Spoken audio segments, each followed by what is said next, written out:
Class 12 lesson number 2 का explanation हम ख़त्म कर चुके थे और आज हम इसके क्वेश्चन आंसर्स देखेंगे। तो इसमें सबसे पहले जो आपको बुक के बीच में क्वेश्चंस दिए हुए हैं जिन्हें बोला गया think as you read, page number 16 पे हम उसको देखेंगे। Chapter number 2 lost spring. Think as you read में पहला क्वेश्चन है what is Saheb looking for in the garbage dumps, where is he and where has he come from. यानी साहेब जो है वो कचरे के जो ढेर पड़े हैं उनमें क्या ढूंढ रहा है, वो कहाँ है और कहाँ से आया है। तो साहेब जो है, Saheb is looking for gold in the garbage dumps, वो पैसे ढूंढ रहा है, सोना ढूंढ रहा है। He is in the big city Seemapuri on periphery of new Delhi, यानी न्यू दिल्ली की सीमा जो है वहाँ पर एक जगह है जिसका नाम है सीमापुरी, जो एक बड़ा शहर बोला गया है। तो ये वहाँ पर रहता है और कहाँ से आया है, he is from Dhaka. Question number 2 what explanation does the author offer for the children not wearing footwear, यानी जिन बच्चों ने फुटवेयर यानी कुछ भी पैर में नहीं पहना है तो उसके लिए ऑथर के पास क्या क्या एक्सप्लेनेशन है।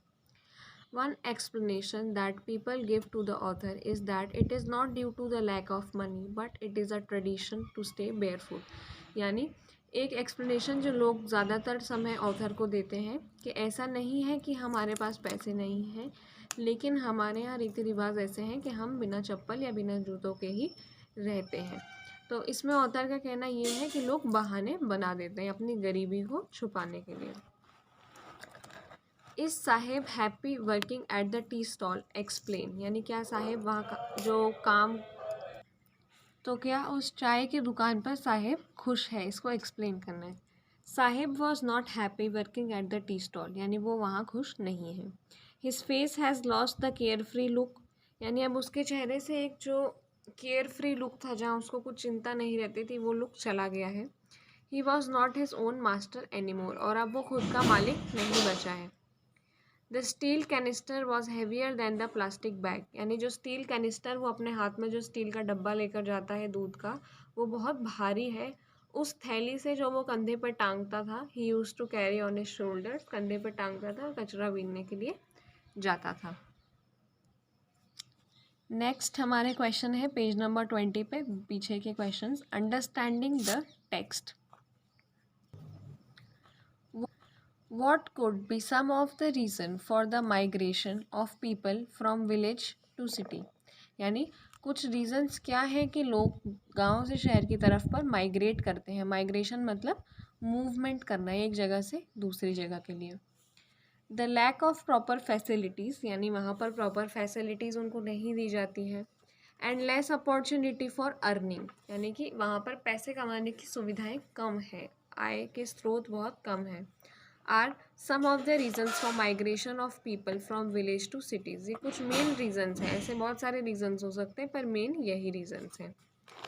Would you agree that promise made to poor children are rarely kept and what do you think this happens in the incident narrated in the text, यानी क्या आपको लगता है कि गरीब बच्चों से जो वादे किए जाते हैं वो कभी पूरे नहीं किए जाते, और हमारी स्टोरी में भी एक इंसिडेंस ऐसा आया था, तो आपको क्या लगता है। Yes the promise made to poor children are rarely kept, यानी हाँ ये बात सही है। People rarely take care of feeling of poor children, यानी लोगों को उनकी फीलिंग्स की परवाह नहीं होती है।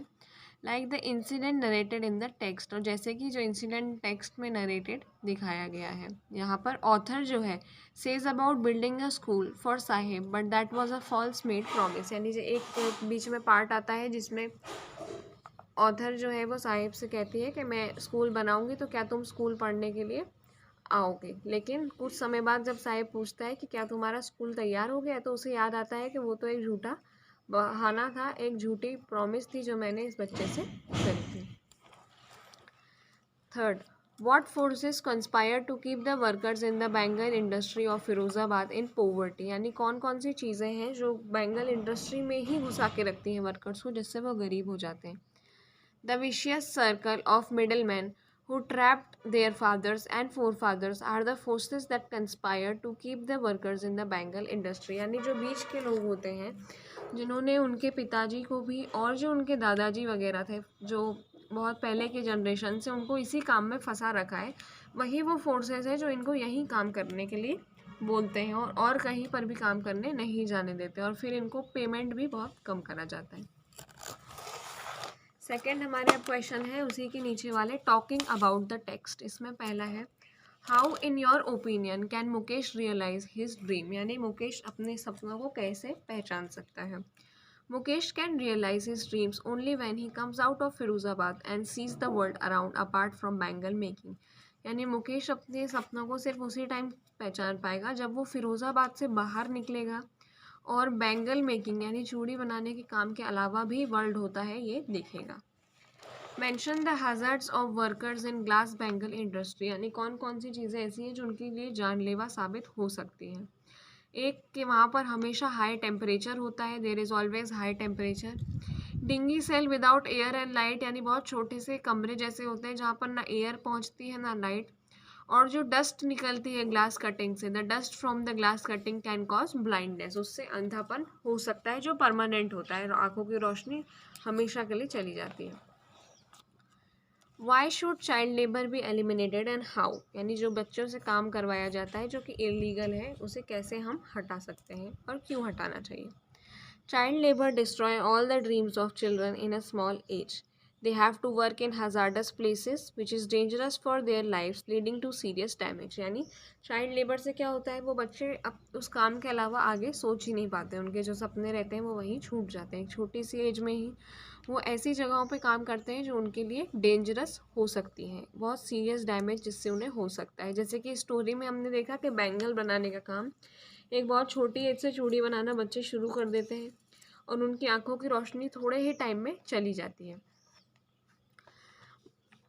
Child labour is illegal and punishable offence, यानी जो चाइल्ड लेबर है वो इलीगल होता है, एक पनिशेबल ऑफेंस है जिसमें सज़ा हो जाती है अगर पता चलता है तो। More strict laws should be made in order to eliminate child labour, यानी इससे ज़्यादा स्ट्रिक्ट लॉज हमें बनाने की ज़रूरत है। और poverty stricken people should be made more educated, यानी जो गरीब लोग हैं उन्हें हमें इस बारे में एजुकेट करना ज़रूरी है। जैसे कि बच्चे जो इस बैंगल इंडस्ट्री में काम कर रहे हैं उन्हें पता होना चाहिए कि इस चीज़ से उनकी आंखें जो हैं वो ख़राब हो जाएंगी, उन्हें पढ़ाना चाहिए ताकि वो और भी जगह पर इस जगह के अलावा काम कर सकें। तो ये इस चैप्टर के क्वेश्चन आंसर्स पूरे ख़त्म हो गए हैं और इसके एक्सप्लेनेशन के वीडियोस हम पहले डाल चुके थे।